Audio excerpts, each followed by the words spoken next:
Olá, vamos hoje desvendar um novo enredo, novo não, já aconteceu, vem acontecendo há mais de 3 séculos, mas novo aqui para o nosso programa. Talvez um dos desafios mais interessantes da ciência moderna. Eu estou falando aqui, na verdade, de uma coisa que todo mundo aprendeu na escola, pelo menos uma pincelada sobre a fotossíntese. Todos no ensino fundamental, em alguma aula de ciências, viram que, e lembram até hoje os mais velhos, de que as plantas elas realizam a fotossíntese, então elas absorvem dióxido de carbono da atmosfera, junto com a água do solo e alguns nutrientes, não é? Que nem nessa imagem aqui. E na presença da luz, lá dentro das folhas verdes, elas sintetizam um alimento, carboidratos, açúcares, e eliminam o oxigênio, não é? Mas tem uma equação química para isso, muito simples aqui, ó. Entra dióxido de carbono, mais água, tem uma seta ali que mostra que do outro lado sai açúcar e oxigênio. Mas essa flecha ali está escondendo uma história complicadíssima do que acontece para ir do lado esquerdo e para o lado direito da equação. Porque foram mais de 3 séculos de um bando de cientistas se debruçando sobre esse assunto. As plantas, como é que elas se alimentam? E acreditava-se na antiguidade que era devido as plantas elas se alimentam da terra, ou seja, basicamente as plantas comeriam terra, não é verdade? Uma ideia um pouco estranha, mas enfim. Fato é que só no final da Idade Média é que o pessoal começou a desconfiar um pouco dessa história, não é? Até que teve um experimento maravilhoso, na verdade, embora errado, mas maravilhoso assim mesmo, e que é discutido até hoje, que é devido a esse sujeito aqui, Jan Battista van Helmont, que era um alquimista, na verdade, não existia química ainda, um alquimista, médico e fisiologista belga, do século XVII, que fez o experimento do salgueiro. O que ele fez? Pegou um vazão enorme de terra, plantou uma muda de salgueiro, ficou regando o salgueiro, deixou ele crescer por 5 anos e daí ele fez o seguinte, ele arrancou o salgueiro, pesou o salgueiro, viu que pesava 74 quilos e pesou a terra de onde supostamente ele se alimentaria e viu que faltavam 57 gramas do peso original. Ele falou, bom, então a planta se alimenta única e exclusivamente da água com que eu reguei o salgueiro. O problema na experiência está nesse único e exclusivamente. Aquelas 57 gramas tinham os nutrientes necessários, todo mundo sabe disso, mas vamos deixar de lado os nutrientes. A grande parte importante que estava faltando nisso é de que a gente aprendeu na escola. Cadê o dióxido de carbono? Esse, enfim, é o problema. Primeira pista, as plantas se alimentam de água, mas não só.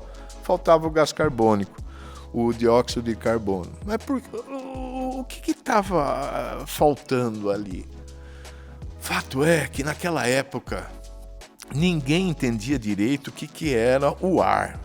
O ar era uma coisa só. Hoje a gente sabe, composto de nitrogênio, oxigênio, tem um pouco de argônio, dióxido de carbono e tal, mas na época, não. O ar é uma coisa só. E pior, o ar não participa de reações químicas. E só que esse mesmo Van Helmont, ele descobriu uma coisa. Ele queimou o carvão, pôs fogo no carvão e via que saiu, observou. Bom, já tinha se visto isso antes, mas ele que prestou atenção, ele viu que saía um gás dali, um ar diferente, que ele chamou de ar silvestre. Na época, os gases eram todos chamados de ar. Ar isso, ar aquilo, etc. e tal.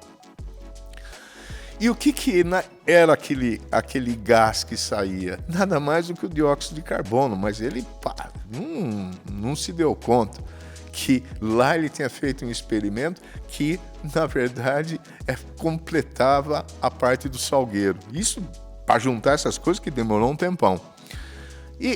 Só que olha que interessante, ele descobriu outros ares diferentes, queimando, misturando coisas e vendo que se desprendia. Só que aquilo lá, putz, o que eu faço com isso aqui, né? Se a fumaça vai para tudo quanto é canto, ele falou, pô, isso aqui é um tipo de ar, mas é um ar que eu não consigo controlar. E ele chamou esse ar de gás, porque em neerlandês, gás era a próxima pronúncia da palavra grega caos, porque aquilo era caótico.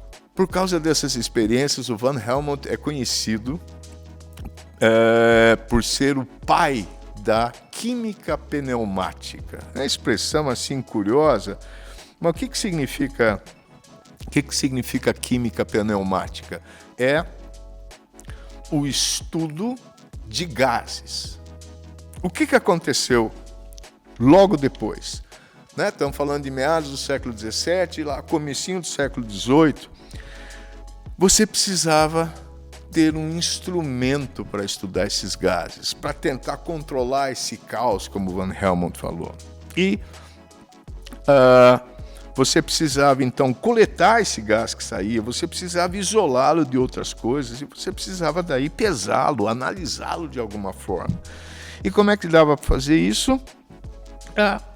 Com o que se chama de cuba pneumática. Olha aqui na imagem, você tem lá uma reação química acontecendo, o gás que sai daí vai por esse tubo aqui, entra, borbulha na água e se acumula lá em cima, e aí você tem um volume, o gás ali, está bem comportadinho, por assim dizer, lá dentro de um recipiente. E com o tempo foram se colocando marcas, daí essa cuba passou a se chamar de eudiômetro para ver o volume desse gás, dava para pesar esse gás. Tá? Isso aí foi inventado por um pastor também e cientista inglês lá nos anos 1700, chamado Stephen Hales.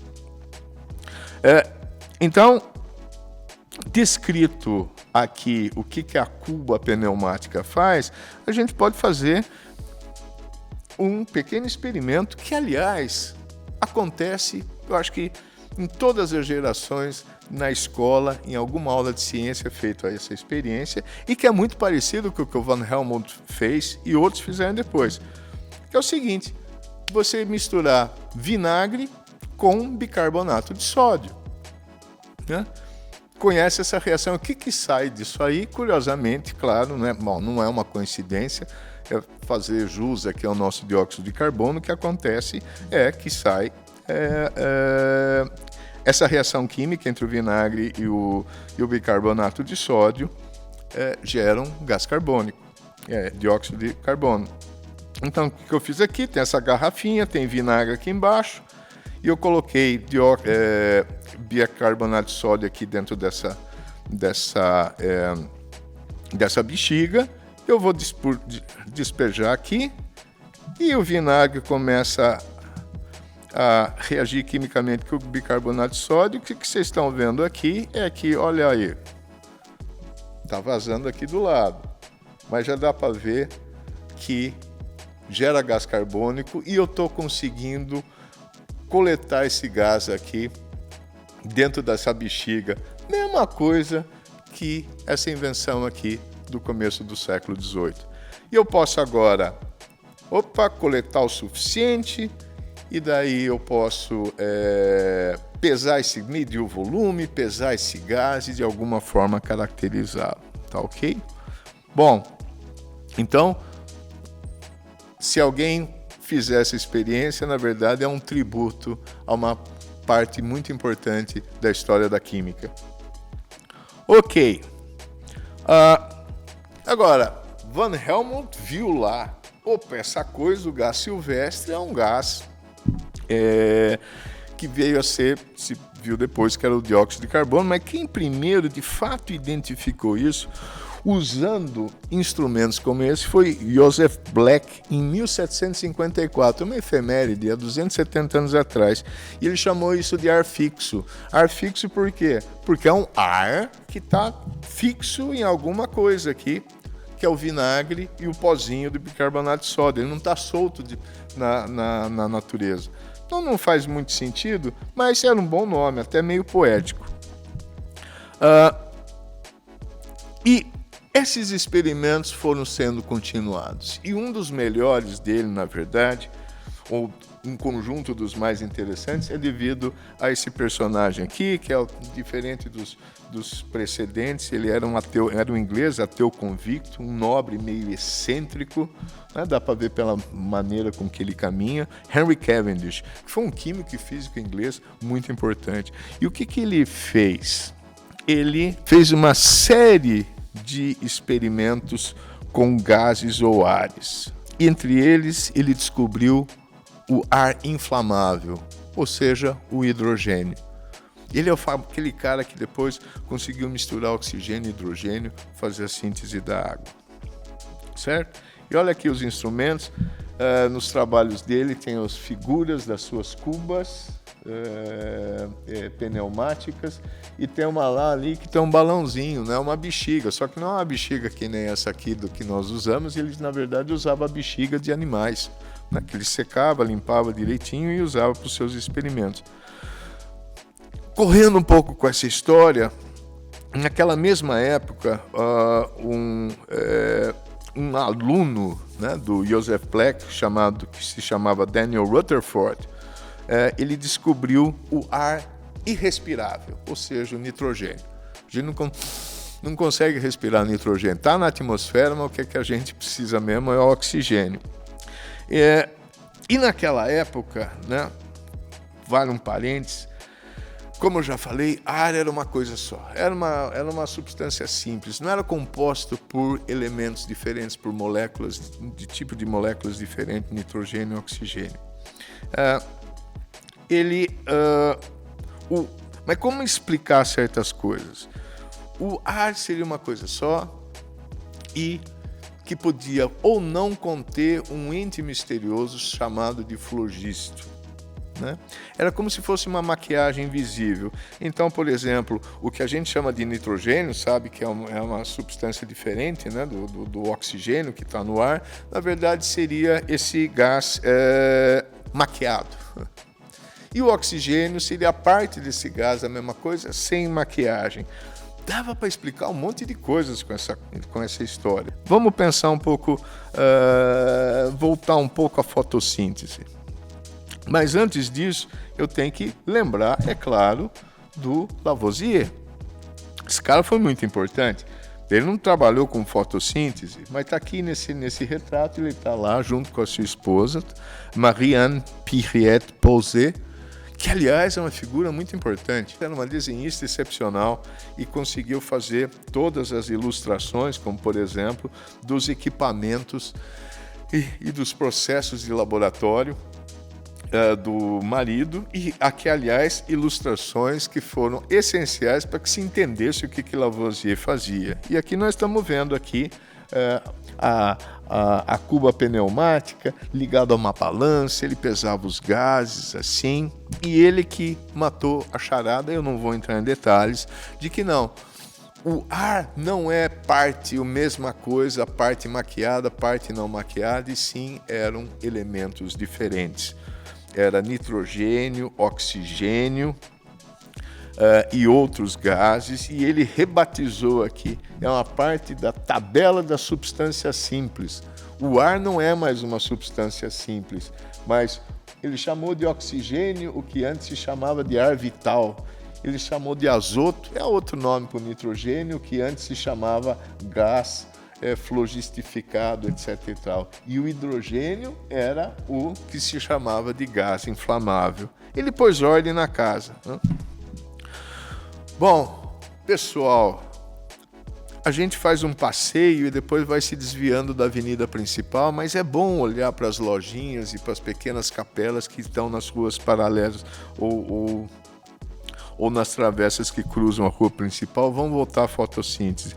Mas precisava falar do Lavoisier também, primeiro porque ele é importante, mas segundo porque ele trabalhou um tempo junto com um contemporâneo dele, só que inglês, muito importante para tal química pneumática, que é o Joseph Priestley. E ele, lembra daquela história? Aqui, esse é o ar simpático aqui nesse retrato, né? Esse cara, ele de novo era pastor, professor de línguas, ele foi químico autodidata e ativista político inglês, amigo do Benjamin Franklin, defendeu na Inglaterra a independência dos Estados Unidos e a casa dele chegou a ser incendiada por causa das suas ideias políticas. Enfim, sujeito interessante esse. E, na verdade, foi ele que, já que estamos falando de química pneumática, quem identificou pela primeira vez o oxigênio.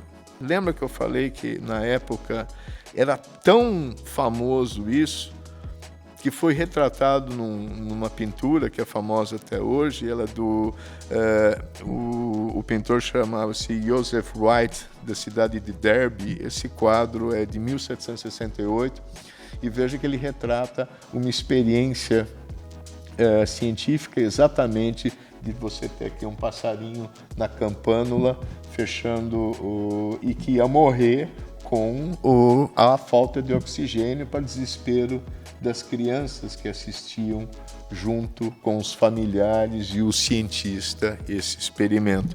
Mas enfim, o que o Priestley fez? Ele, junto numa campânula, numa cuba, ele colocou uma vela acesa também, mas resolveu colocar uma planta junto.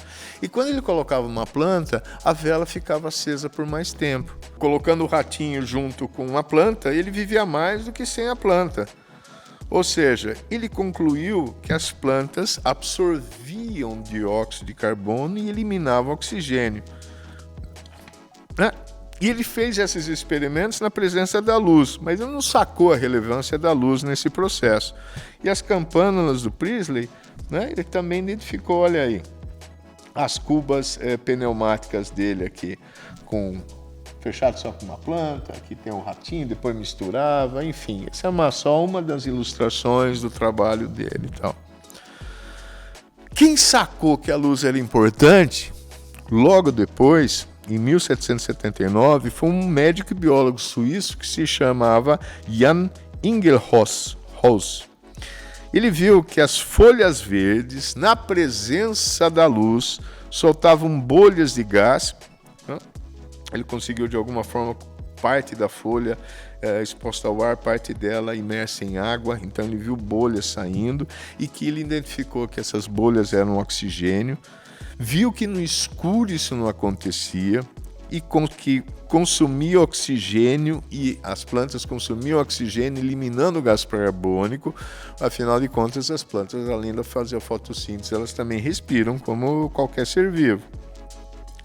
Percebeu que algas também faziam o mesmo processo e viu que a quantidade de oxigênio liberado na presença da luz é maior que a quantidade de dióxido de carbono liberado no escuro. Ou seja, isso demonstrou que parte da massa das plantas vem do ar e não apenas da água e de alguns nutrientes do solo. Então aqui estamos no final do século XVIII, completando uma informação que foi obtida em meados do século XVII. E observa como foi intensa essa atividade aqui, porque eu deixei de fora um monte de nomes, senão não ia dar tempo aqui da gente fechar o programa, né?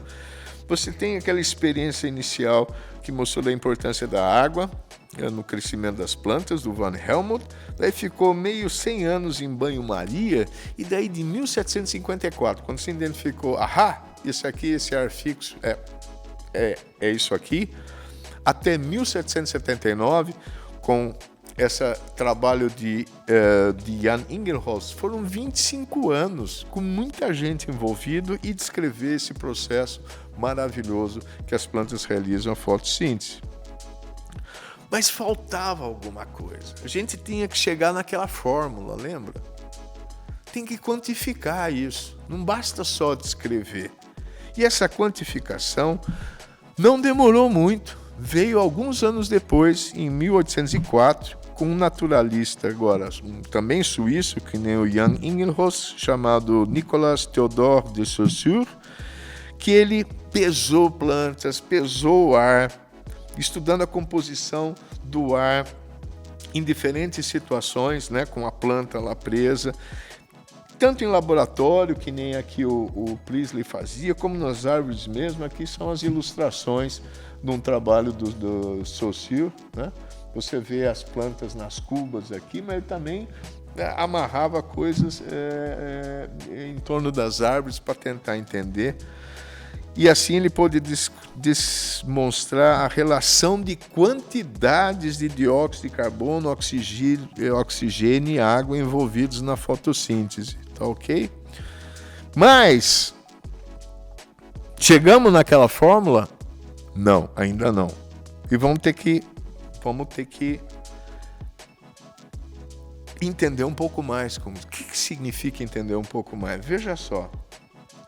A gente sabe que entra o que sai, que precisa de luz e que isso acontece nas folhas verdes. Mas a flechinha toda daquela equação química está aqui dentro dessa folha verde. Ou folhas dessa aqui, não mais, né, porque caiu no chão, mas é que estão nas plantas. Só que isso aqui é o laboratório, né? Muito mais complicado do que esse laboratório aqui da nossa experiência que nós fizemos aqui. Na verdade, a folha é o prédio do laboratório. O laboratório mesmo está ali dentro. E como é que esse laboratório, como é que essa reação química de fato acontece? Essa história é complicadíssima. Bom, todos também já ouviram falar da clorofila, que é o pigmento que dá a cor verde às plantas, né? Ela que é responsável, essa molécula complicada, ela que absorve a luz. E ela foi, né, a clorofila foi identificada em 1817.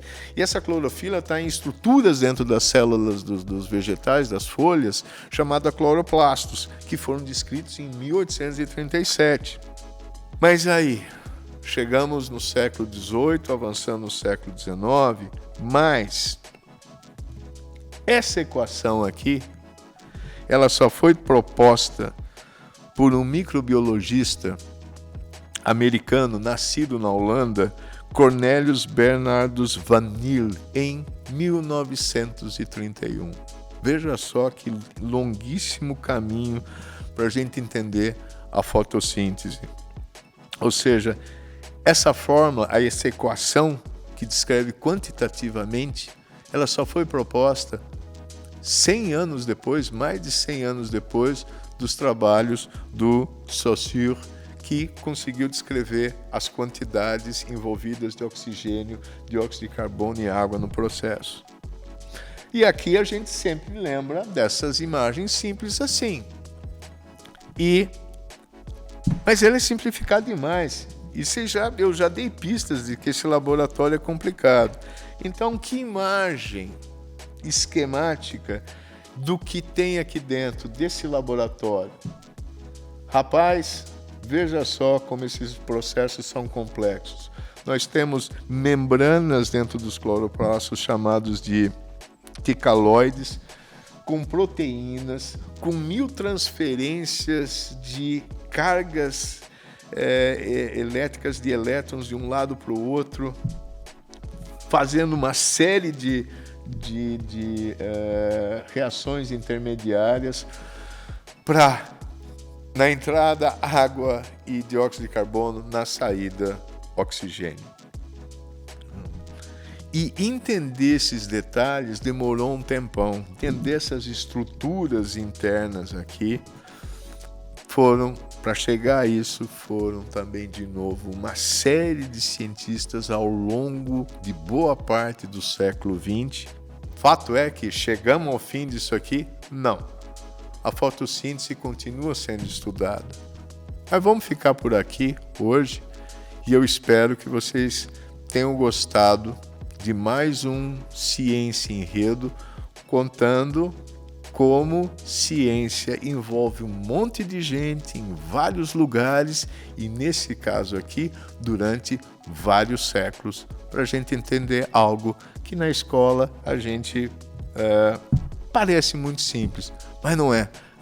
Atrás de todas as coisas que podem ser descritas de uma maneira simples, existe uma história complexa por trás e vale a pena dar uma olhadinha nela.